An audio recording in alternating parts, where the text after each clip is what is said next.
Hello, everybody. I'm Nico.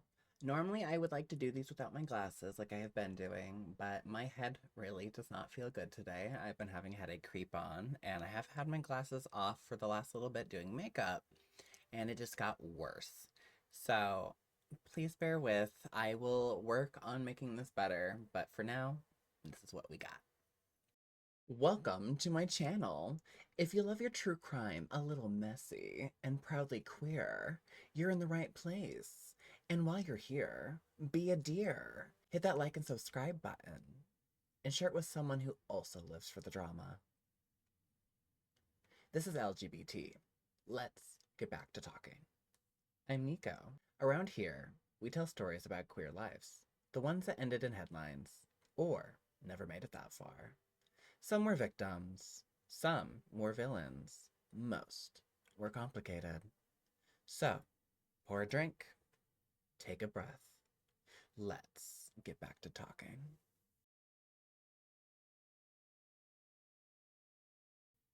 In the late 1970s, Adelaide was already known as the city of churches.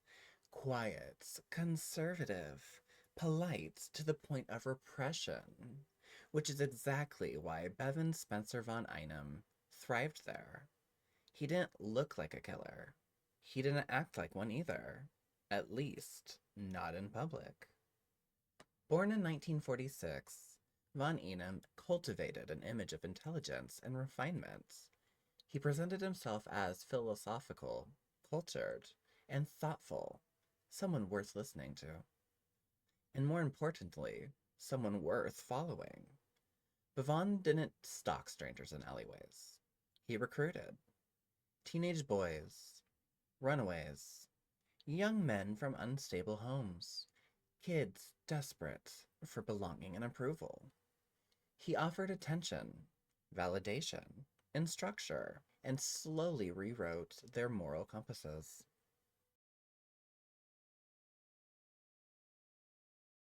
By the late 1970s, Bevan had assembled a group later known as the Family.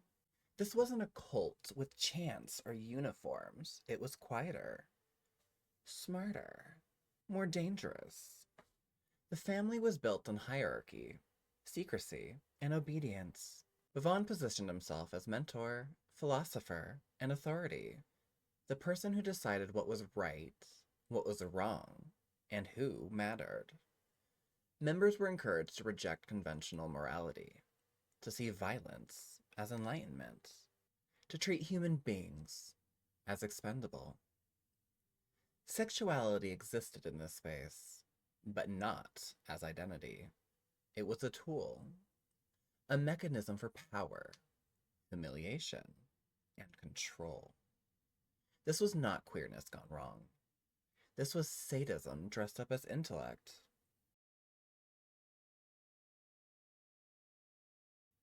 Between 1979 and 1983, at least 5 teenage boys were murdered in South Australia. Their names were Richard Galvin, Michael Gardner, Neil Moore, Gary O'Dwyer, and John Stewart. The murders were methodical and brutal. Victims were drugged, restrained, and tortured. Some were injected with drugs, such as pentobarbital. Others showed signs of prolonged suffering before death. Bodies were dumped in isolated locations, beaches, bushlands, industrial areas, as though they were refuse. For years, police struggled to connect the cases. There were similarities, rumors, and panic, but no clear suspect. All the while, Bevan Spencer von Einem remained free. In 1984, Bevan Spencer von Einem was finally arrested. But what followed was one of the most frustrating chapters in Australian criminal history. He was charged and ultimately convicted of only one murder.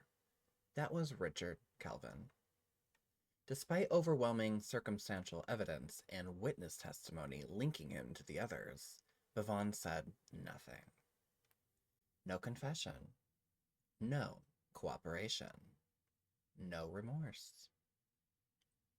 He was sentenced to life imprisonment, with a recommendation that he never be released. And to this day, he has never acknowledged the full extent of the family murders.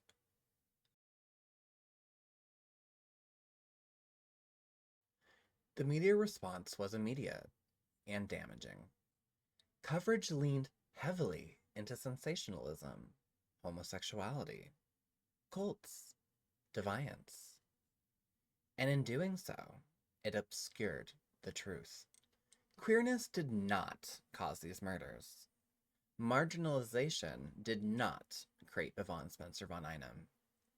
What he exploited was secrecy, the shame, fear, and invisibility queer communities were forced to live within at that time, and in some places, still to this day.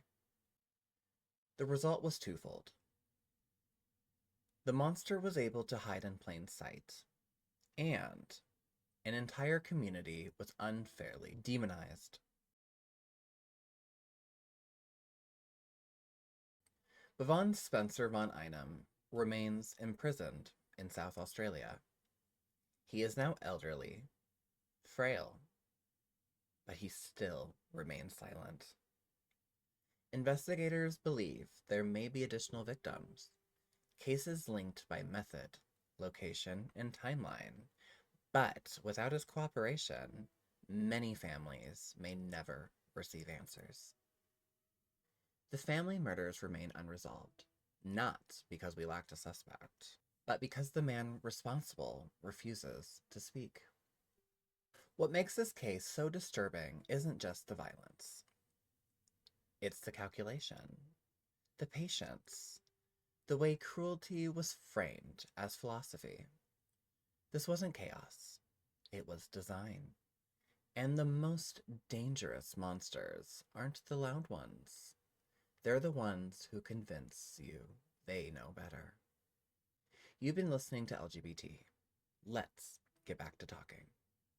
I'm Nico, your host, your narrator, your slightly too interested gay friend with a microphone. And every week, we dig into queer lives brushed out of the margins, the victims, the villains, and the beautifully complicated ones who lived in between. If you like tonight's story, go ahead and follow, subscribe, and leave a comment. Or just whisper sweet nothings into the void. I hear everything. Until next time, pour a drink, take a breath. Let's get back to talking.